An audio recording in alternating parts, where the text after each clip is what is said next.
Mind if I just take a couple quick ones? What's your name? Philip. Philip, my name's Dirk.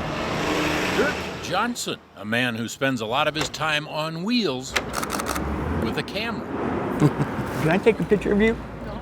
I love your chair. He documents the life and the rhythms of downtown Salt Lake City, and he loves to capture some of its visual poetry. It forces you to start looking around, and I found that this was a beautiful city. Lots of fun things to take pictures of. But mostly when he's on the streets. I missed it a little bit. Well, he shoots people. Well, see what's down further. Mind if I take your picture in front of the wall? He's beyond polite when he points his camera. He typically hands out a business card. I never embarrass anyone, I promise. Most people say yes. Beautiful.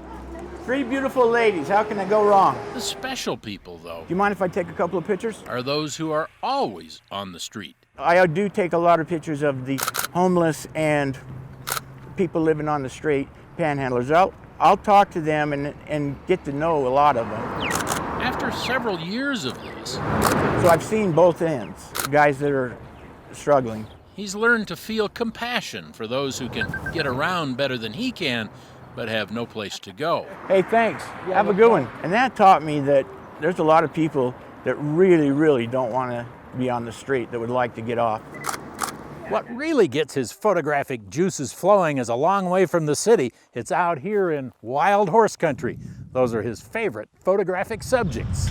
Taking an expedition to horse country is hard work, an ordeal, really. At age 20, Johnson was in a rollover accident and wound up paralyzed from the waist down. He needs help from an aide to get into his Jeep. But he drives the back roads of the desert by himself, and he knows where to go to find the Anaki herd of wild horses. I love it. They're easier than people. They're a lot of fun. And they're real active when they come down to water. That's what makes it fun. It's a joy to come sit with them and just take pictures all day and watch them. His joy had its origin at one of his life's low points. A few years ago, he was alone, unable to work, struggling to find a reason to go on. I just couldn't find anything to keep my life worth putting up with the hard stuff. Oops. I was depressed. I had given up. I had gone to bed and said, Lord, I'm ready. Just take me anytime. And he didn't. So I had to come up with another plan. About 6 years ago, a friend gave him a beginner's camera. He started shooting people and then wild horses. Yes, it's my passion. It started out as photography and it's morphed into a love of these wild horses. He doesn't shoot for money, just for Facebook. For him, it's all about the living things in front of his camera. Oh, here they go. Or behind it. It's time to start moving.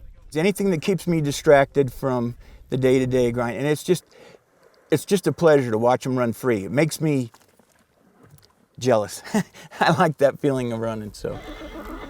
John Hollenhorst, KSL 5 News, with the Anaki wild horse herd near Dugway Proving Ground.